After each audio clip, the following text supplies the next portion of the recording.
In-depth movie here. Tapping in with another one. Hit the like and don't forget to sub. In 1963, the Cold War between the United States and the Soviet Union started to escalate, and the dropping of another nuclear bomb looked imminent. Realizing that humanity could be wiped off, the then US President, John F. Kennedy came up with a secret plan to ensure its survival. He, along with the help of a group of scientists, launched a large spaceship called the Ascension. This spaceship housed 600 volunteers, and the mission was to colonize a planet in the Centauri Proxima. The journey is set to take 100 years, so the mission is set out to be a challenging one. The scene then cuts to 2 generations later. The spaceship is now filled mostly with the grandchildren of the original 600 volunteers. However, the basic surroundings still feel like the 1960s. It has been 51 years since the spaceship was launched, and to commemorate the special day, a party has been thrown. Looking at the inhabitants, including Chief Executive Officer Aaron Gould, it is clear that the mission has been a success so far. They seem to have become accustomed to the norms of the spaceship. However, life is not so simple for everyone aboard the Ascension. The wealthy and affluent families are given good job positions and live on the upper decks, while the poor are limited to the lower decks. Meanwhile, a young woman named Lorelei is seen picking up a package from a shady-looking butcher. She then goes swimming at the ship's artificial beach. Unfortunately, after a while, a little girl named Krista finds her dead body and starts screaming. Meanwhile, on Earth, it is revealed that the chief engineer behind the spaceship is still alive. However, due to his weak state, his son, Harris, has taken his place. We also get to know that the Ascension project is still a well-guarded government secret. Harris regularly receives updates from the ship and tracks down their progress. One day, he eventually learns about Lorelei's murder, and his assistant advises him to brief the project's director, Catherine Warren, about it. However, Harris fears it could jeopardize the project and tarnish his father's legacy. Back on the ship, Dr. Juliet Bryce, chief medical officer, examines the dead body and concludes that Lorelei was probably murdered because of the marks on her wrist. So, the ship's captain, William, assigns Gould the responsibility of investigating the case. Gould immediately starts his investigation and finds something mysterious.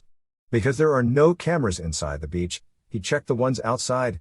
However, not a single one of them captured the moment Lorelei entered the beach. Later, Gould learns that Lorelei was dating a guy named James Toback, who works at the water reclamation in the lower decks. So, he goes looking for him, but to no avail. The same day, forensic reports reveal that Lorelei made love some hours before her death. A small puncture is also found on the roof of her mouth. It is revealed to have been made by a special bullet which was powerful enough to kill her but not pierce through her skull, and eventually the spaceship. This alarms Gould, as officially there are no guns on board the ship. Immediately, he discusses the updates with Captain William. The latter is equally shocked, as no guns have been seen in 51 years since the ship left Earth. On the other hand, little girl Krista is admitted to the medical center as she went into a state of shock after discovering Lorelei's body. She continuously claims that someone's watching her. With days passing by, she begins to recover but starts making wild claims.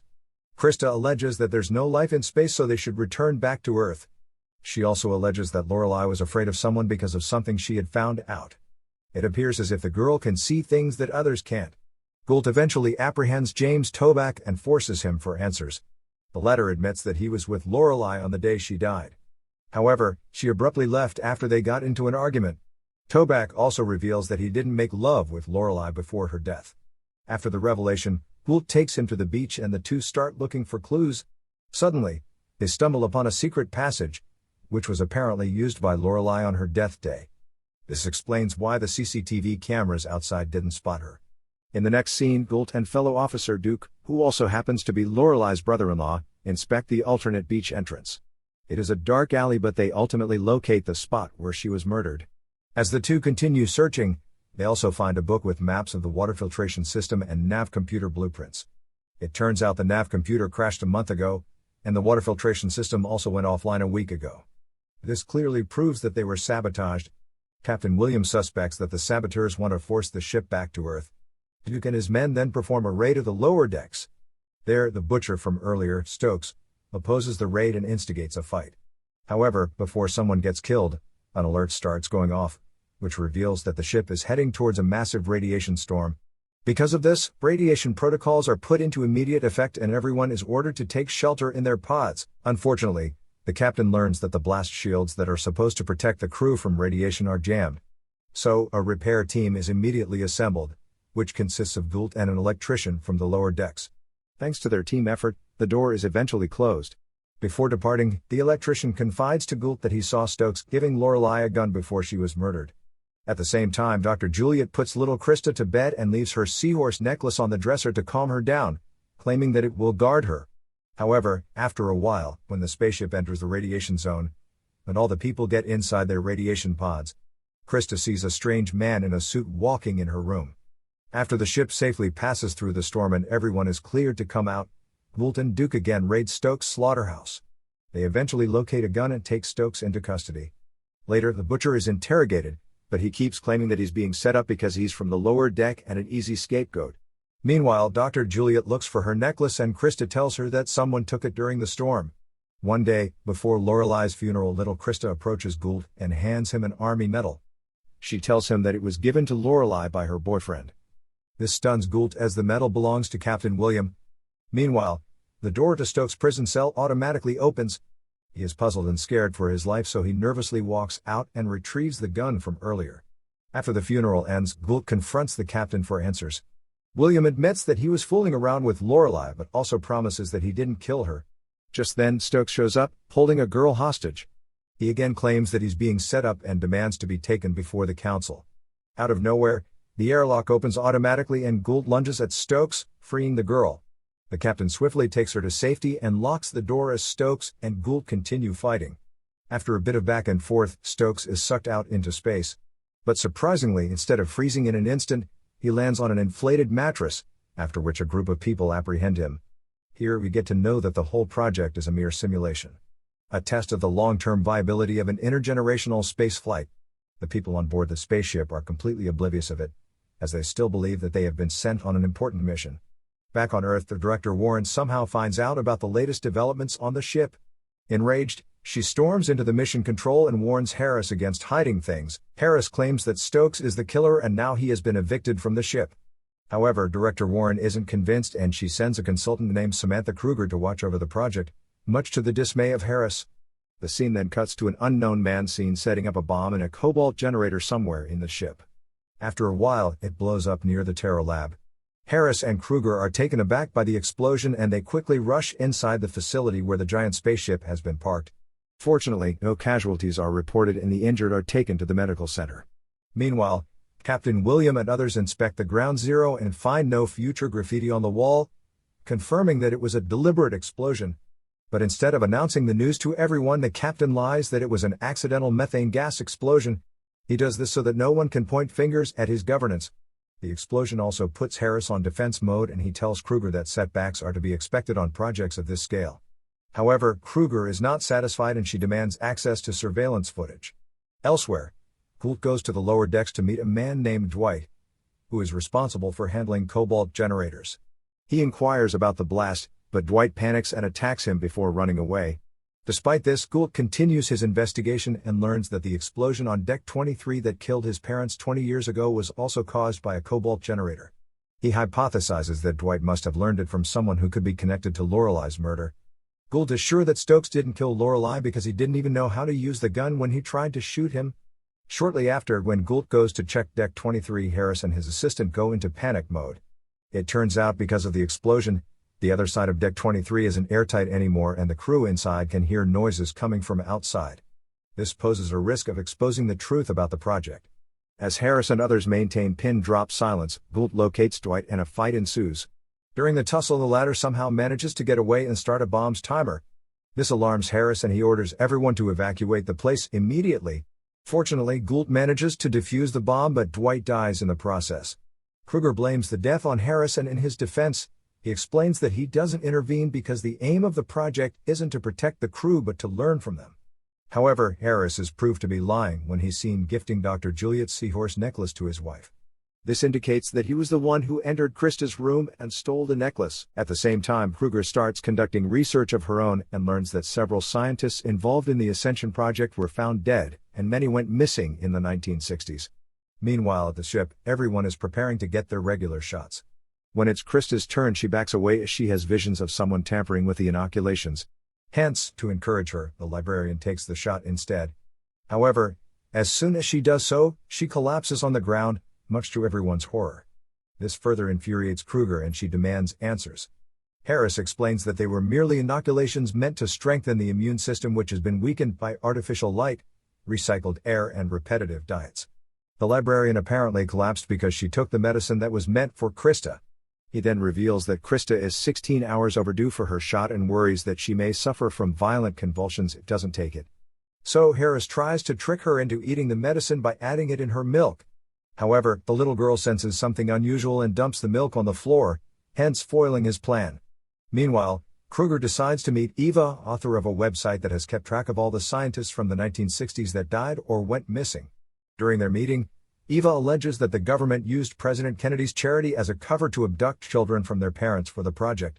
Later, an unknown man goes after Krista and tries to forcefully inoculate her. However, the man ends up hurting himself and the little girl manages to get away. Next, Gould finds Krista with the man's blood on her dress and takes her to Dr. Juliet. After she is cleaned up, Gould personally speaks to her and finally convinces her to take the shot. After a while, Juliet's husband, Dr. Robert Bryce, prepares her for the shot, and during this, Krista reveals about the array of visions she is having as of late.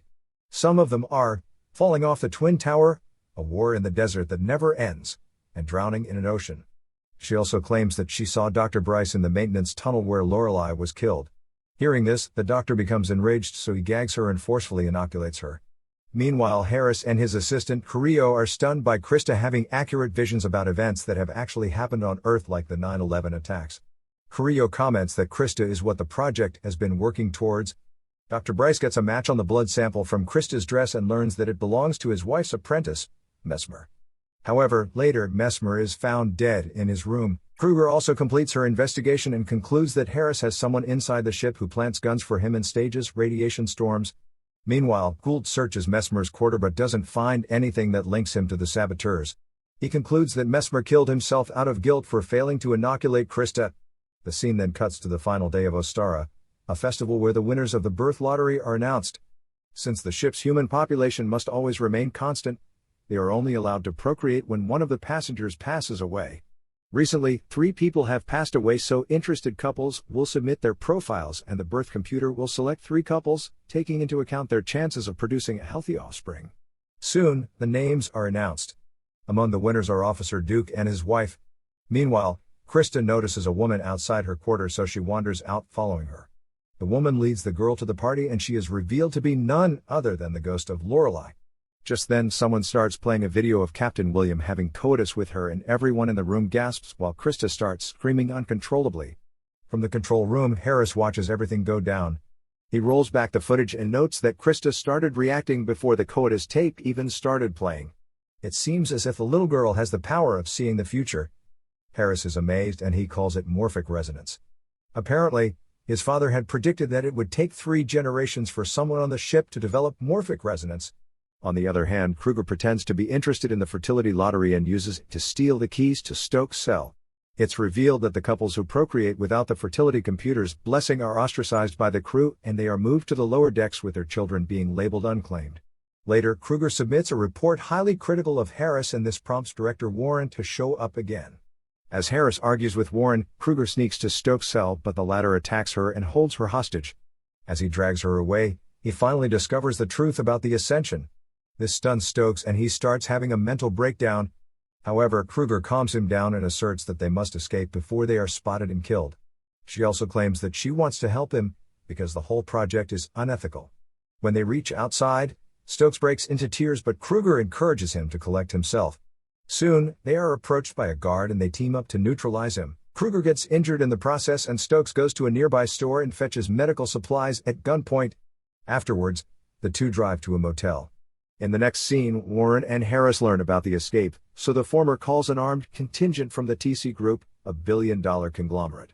It turns out the project was actually funded by the group and they are not happy with Harris hiding things from the company. The group effectively terminates him from his position. Harris panics as he is aware that this means his death is near. He pleads with Warren to give him a second chance, in vain. However, she decides to keep his assistant, Carrillo, as it was him who exposed Harris to her. Aboard the ship, Duke learns that Gould has started investigating his wife for the murder of Lorelei, so he loses it and heads to the beach to confront him. At the same time, Krista again starts to have a vision. She foresees a violent fight between Duke and Gould, so she immediately heads to the beach. Worried, she inadvertently uses telekinesis to electrocute Duke and get him off of Gould. However, she soon loses control of her power and ends up sending current through the ship, shutting it down in the process. Warren blames Harris for the incident and orders her henchmen to get rid of him immediately. Scared, Harris starts explaining about Krista and how she has developed morphic resonance. This excites Warren, and it's confirmed that the main purpose of the mission was morphic resonance. Wasting no time, Harris and others rush back into the control room and learn that every system, including the backup generators, connected to the ship have gone offline because of the electrical surge. Although the ship is out of power, the faux stars are still illuminated, and Harris explains that his father hardwired the star lights into the ship's nuclear reactor in order to ensure that the illusion would never be shattered despite a power outage. Harris then suggests using the ship's nuclear reactor to bring the system back up. On the ship, Toback gets a faint TV signal and reports it to Dr. Bryce. However, the latter dismisses it and sends him to look for Nora. Immediately after Toback leaves, Dr. Bryce pulls the plug on the screen. This reveals that he is aware that this whole mission is fake, and that he is in cahoots with Harris. Meanwhile, Kruger meets up with the author from earlier, Eva, and explains everything to her. She then reveals her plan to flee abroad and claim asylum before exposing the whole Ascension project. Eva tries to discourage from fleeing, and this is when Kruger realizes that the author is also working for the TC group. Eva also comes clean in the next second. She shoots Kruger dead. She then goes after Stokes, but only to realize that he has run away. Meanwhile, the crew scrambles to get the power back up inside the ship, and as a result, the oxygen also continues to swindle. Captain William and Gould go to the lower decks to get the carbon dioxide scrubbers back on, and Binder becomes the captain in charge. To send everyone into their pods to save oxygen, she announces radiation alert protocols. Harris concludes that the chances of getting the scrubbers back online is extremely low. Therefore, Warren decides to send her henchman, Medici, inside to get Krista out before she suffocates to death. Meanwhile, William and Gould realize that the scrubbers are beyond repair, so they decide to retrieve lithium dioxide and manually spread it throughout the ship as carbon dioxide changes into oxygen and water once it comes into contact with lithium dioxide. On the other hand, Krista senses that someone is coming to take her. Dr. Bryce confirms it, saying that some very bad people are coming. This makes Krista roll her eyes, and she confronts Dr. Bryce about his bad actions. Lo and behold, it's then revealed that it was the doctor who killed Lorelei after she learned the truth about the mission. Gould and Williams successfully spread lithium dioxide throughout the ship with the help of large ventilation fans and restore the oxygen levels. Just then, Medici arrives and Dr. Bryce tries to stop him, but the goon easily removes him from the way and proceeds to take Krista away. Gould then starts seeing Lorelei, and she leads him to Krista. It turns out Gould has also developed resonance. He attacks Medici and a fight ensues. Krista again uses her power, and shockingly, she makes both Gould and Medici disappear in thin air. Seeing all this, Warren panics and tries to contact Medici through the radio. She walks closer to the spaceship, and taking advantage of this opportunity, Harris pushes her into the ditch and kills her. The show ends with Gould teleporting to an unknown planet. Make sure to like and sub.